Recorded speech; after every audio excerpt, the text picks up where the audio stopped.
श्रीमान् वेङ्कटनाथार्यः कवितार्किककेसरी वेदान्ताचार्यवर्यो मे सन्निधत्तां सदा सदी. அப்படின்னு இன்னைக்கு சாஸ்திரம் சம்பிரதாயம் பத்தி பார்க்கலாம். ஏதாவது பிழைகள் இருந்ததுன்னா க்ஷமிக்கணும். ஒரு விஷயத்த தெரிஞ்சுக்கிறதுக்கு பிரமாணம், அதாவது அதோட ப்ரூஃப் தேவை. பிரமாணங்கள் 3 விதமா இருக்கு. பிரத்யக்ஷ பிரமாணம், அதாவது கண்ணால பார்க்கக்கூடிய பிரமாணம்.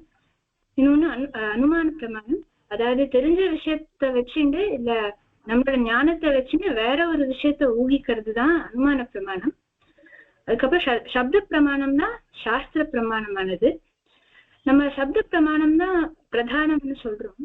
ஏன் பிரத்யக்ஷ பிரமாணமும் அனுமான பிரமாணமும் பிரதானம் இல்லை அப்படின்னு சொல்றோம்னா, பிரத்யக்ஷ பிரமாணத்துல நம்ம அந்த சமயத்துல நம்மளோட கண்ணால எவ்வளவு பார்க்க முடியுதோ, நம்மளோட கண்ணால எவ்வளவு தூரம் பார்க்க முடியுதோ அவ்வளவுதான் தெரிஞ்சுக்க முடியும்.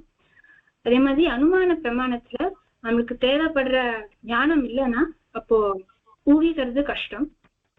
இப்போ ஏன் சாஸ்திர பிரமாணம் பிரதானம் அப்படின்னு பார்த்தோம்னா, சாஸ்திரம் வந்து பகவத் ஆக்ஞா, பெருமாளே விதிச்சிருக்கிற விஷயங்கள். இது வந்து ஸ்ருதி ஸ்மிருதி இத்திஹாச புராணங்கள் வழியாக பெருமாள் நம்மளுக்கு சாஸ்திர விஷயங்களை சொல்லித்தரார்.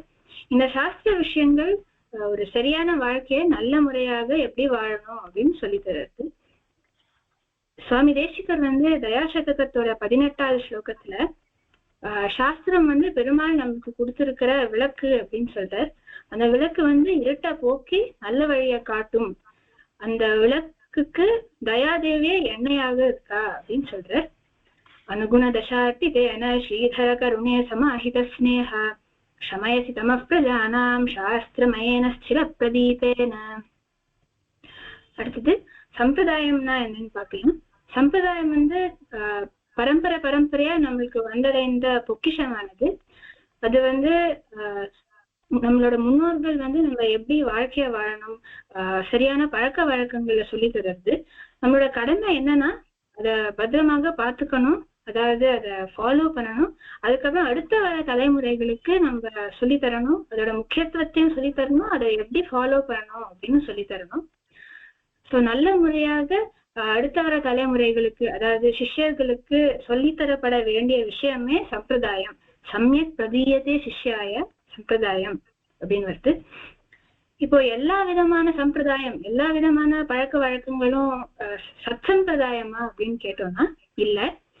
எந்த சம்பிரதாயம் சமூகத்தால ஏற்கப்பட்டதோ, எந்த சம்பிரதாயம் வேதத்தினாலையும் சாஸ்திரத்தினாலையும் ஏற்கப்பட்டதோ அதுதான் சத் சம்பிரதாயம்.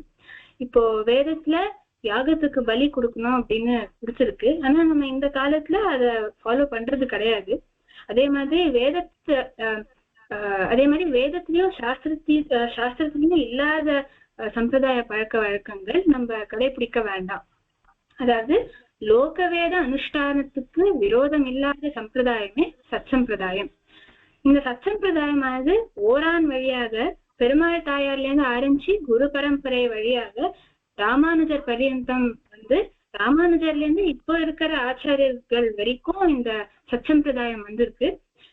என்னுயிர் தந்தளித்தாரை சரணம் புக்கு யானடையவே அவர் குருக்கள் நிறைவணங்கி பெண்ணுள்ளால் பெரும்பூதூர் வந்தவள்ளல் பெரிய நம்பி ஆள வந்தார் மணக்கால் நம்பி நன்னறியை அவர் குறைத்த உய்யக்கொண்டார் நாதமுனி சடகோபன் சேனைநாதன் இன்னமுத திருமகள் என்றவரை முன்னிட்டு எம்பெருமான் திருவடிகள் அடைகின்றனே.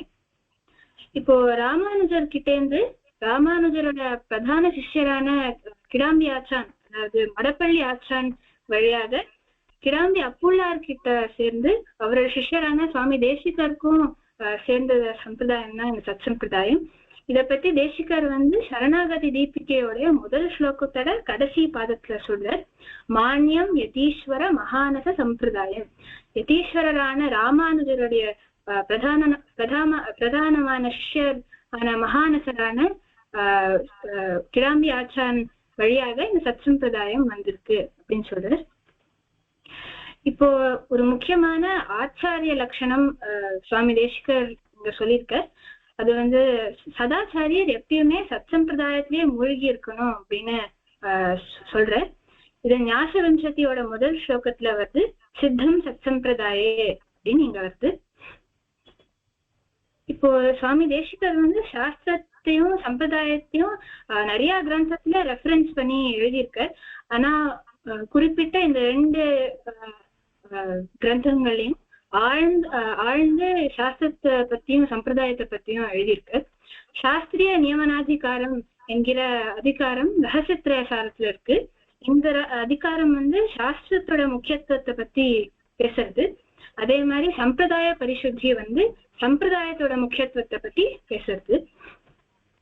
இப்போ சம்பிரதாய பரிசுத்தியில தேசிகர் 3 விஷயத்த பத்தி சொல்ற. ஒண்ணு வந்து அத்தியாத்ம சாஸ்திரமான ஆத்ம ஞானம் வந்து சதாச்சாரியர்கிட்ட இருந்து கத்துக்கணும். என்ன சம்பிரதாய பழக்கங்கள் சாஸ்திரியமாக இல்லையோ அதை கடைபிடிக்க வேண்டாம். எந்த சாஸ்திர விஷயங்கள் சம்பிரதாய பழக்க வழக்கங்களோட ஒத்து போலையோ அதையும் நம்ம கடைபிடிக்க வேண்டாம் அப்படின்னு சொல்லியிருக்கு.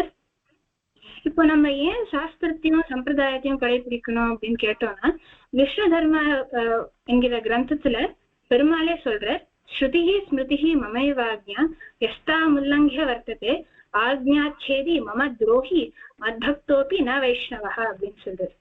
இப்போ சாஸ்திரமும் சம்பிரதாயமும் பெருமாளோட ஆக்ஞை. யாரு வந்து இந்த சாஸ்திரத்தையும் சம்பிரதாயத்தையும் கடைபிடிக்கலையோ அவ பெருமாளோட துரோகி அப்படின்னு பெருமாளே சொல்ற. அவ வந்து தன்னையே ஒரு பக்தனாக நினைச்சிருந்தாலும் அவளை பெருமாள் வைஷ்ணவராக பார்க்க மாட்டார் அப்படின்னு சொல்றாரு. அதனால்தான் சாஸ்திரத்தையும் சம்பிரதாயத்தையும் கடைபிடிக்கிறது ரொம்ப முக்கியம். அப்பதான் பகவானோட நிகிரகத்துக்கு நம்ம ஆளாக மாட்டோம். இப்போ நம்ம எப்படி சாஸ்திரத்தையும் சம்பிரதாயத்தையும் கடைபிடிக்கணும், என்ன விதமான கைங்கரியங்கள் இருக்கு அப்படின்னு பார்த்தோம்னா 2 விதமா இருக்கு. ஆக்ஞா கைங்கரியம், அனுஜ்ஞா கைங்கரியம்.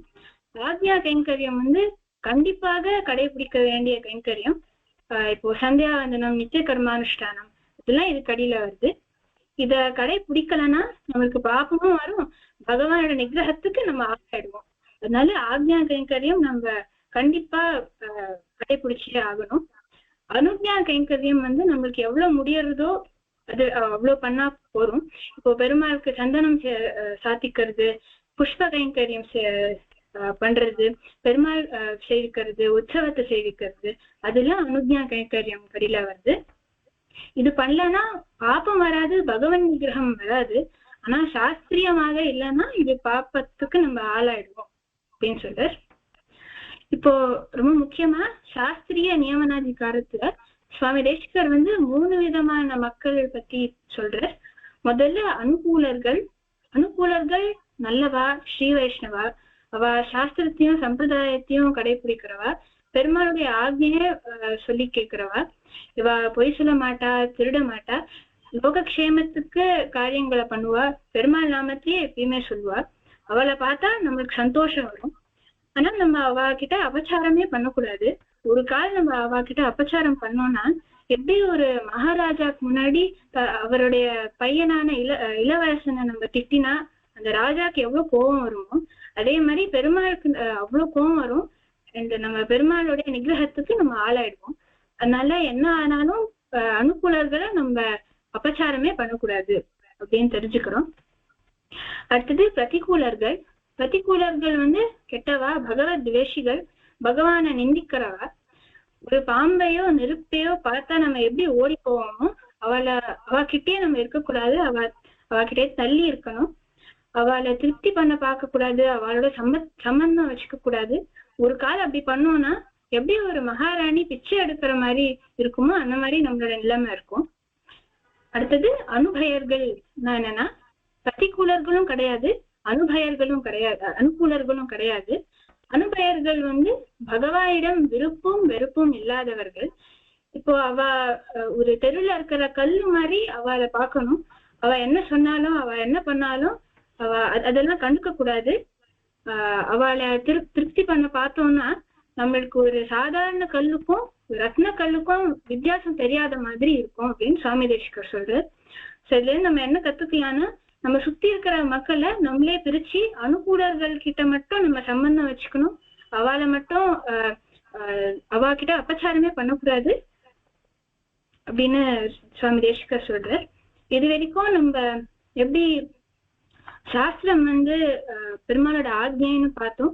சத்சம்பிரதாயமானது லோக வேத அனுஷ்டானத்துக்கு விரோதம் இல்லாத சம்பிரதாயம் அப்படின்னு பார்த்தோம். அதுக்கப்புறம் அத்தியாத்ம சாஸ்திரம் சதாச்சாரியர் கிட்டே தான் கத்துக்கணும். சம்பிரதாய பழக்கங்கள் சாஸ்திரியமாக இல்லைன்னா அதை கடைபிடிக்க வேண்டாம். அதே மாதிரி சாஸ்திர விஷயங்கள் சம்பிரதாய பழக்க வழக்கங்களோட ஒத்து போலன்னா அதையும் கடைபிடிக்க வேண்டாம். அதுக்கப்புறம் கைங்கரியங்கள்ல பார்த்தோம்னா ஆக்ஞா கைங்கரியம் மிகவும் முக்கியம். அது கண்டிப்பாக கடைபிடிக்கணும். அப்பதான் நம்ம பெருமாளோட நிகிரகத்துக்கு நம்ம ஆளாக மாட்டோம். அண்ட் அனுஜ்ஞா கைங்கரியம் எவ்வளவு முடியுமோ அதை பண்ண பார்க்கணும். இப்ப நம்ம ஏன் இதெல்லாம் கடைபிடிக்கணும் அப்படின்னு பார்த்தோம்னா பெருமாளே சொல்ற நம்ம சாஸ்திரத்தையும் சம்பிரதாயத்தையும் கடைபிடிக்கலன்னா நம்ம வைஷ்ணவராகவும் இருக்க மாட்டோம் அப்படின்னு சொல்ற. அதனால சாஸ்திரத்தையும் சம்பிரதாயத்தையும் கடைபிடிக்கிறது ரொம்ப முக்கியம். அப்படின்னு முடிச்சுக்கிறேன். அப்படின்னு ஏதாவது பிழைகள் இருந்ததுன்னா க்ஷமிக்கணும். அப்படின்னு தன்யாஸ்மி. நல்லா இருந்தது, ரொம்ப நல்லா இருந்தது. நிறைய விஷயம் ஷார்ட் டியூரேஷன்ல பண்ணிருக்கோம். ரொம்ப நல்லா இருந்தது. அது 2-3 கிரந்தம் சம்பிரதாய பரிசுத்தி ரகசிய சாரம் எல்லாத்துலேருந்தும் எடுத்து சொன்னது. அந்த ஆக்ஞானுக்கு இன்னும் பாயிண்ட் கூட்டிக்கலாம். ஆக்ஞா கைங்கரியம் பண்ணியாகணும், பண்ணாட்டா பாபம் வரும். அனுஜ்ஞா கைங்கரியம் பண்ணாட்டா பிரத்திவாயம் இல்லை, பண்ணினா பகவத் பிரீத்தி வரும். ஆனா பண்ணும்போது யதாசாஸ்திரம் பண்ணணும் அப்படின்றது வரை ஆக்ஞா கைங்கரியத்துக்கு தடங்கள் வராதுதான் அனுஜ்ஞா கைங்கரியம் பண்ணணும். அது ஒரு பாயிண்ட் சேர்த்துக்கலாம். ப்ரெசன்டேஷன்ல தெரிஞ்சிருக்கோம். இருந்தாலும் அந்த ஒரு பாயிண்ட்டும், அதாவது சந்தியாவந்தன காலத்துல நாம சங்கீர்த்தனம் பண்ணக்கூடாது. சந்தியாவத்தை பண்ணிட்டு நாம சங்கீர்த்தனம் பண்ணலாம். எப்படி இதுவும் கைங்கரியம் தானே அதுவும் கைங்கரியம் தானே நினைச்ச கூடாது. ஆக்ஞா கைங்கரியத்துக்கு தடங்கள் வராத அனுஜ்ஞா கைங்கரியம் பண்ணலாம். அது ஒரு பாயிண்ட் சேர்த்துக்கலாம். ரொம்ப நல்லா இருக்கு.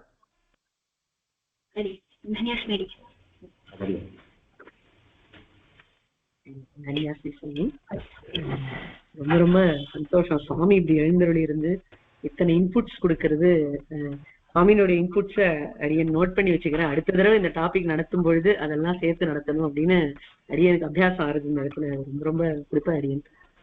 சந்தோஷம். இந்த பாயிண்ட அடியன் சொல்லி கொடுக்கல குழந்தைகளுக்கு. இதுக்கு தடவராம அது பண்ணணும் அப்படிங்கிறது விஷயம் அடுத்த தடவையும் சேர்த்து சொல்லி கொடுக்குறேன். ரொம்ப சந்தோஷம். எனக்கு ரொம்ப சந்தோஷம். எல்லாருமே நல்லாதான் சொன்னோம். யாருக்கும் ஒரு குறையும் இல்லை. நாமெல்லாம் அவ வயசுல இந்த அளவுக்கு சொல்லியிருக்கவே மாட்டோம். ஏன்னா நமக்கு எக்ஸ்போஷரும் கிடையாது, இது மாதிரி ட்ரைனிங் கொடுக்குறவாலும் கிடையாது. ரொம்ப சந்தோஷம் எனக்கு.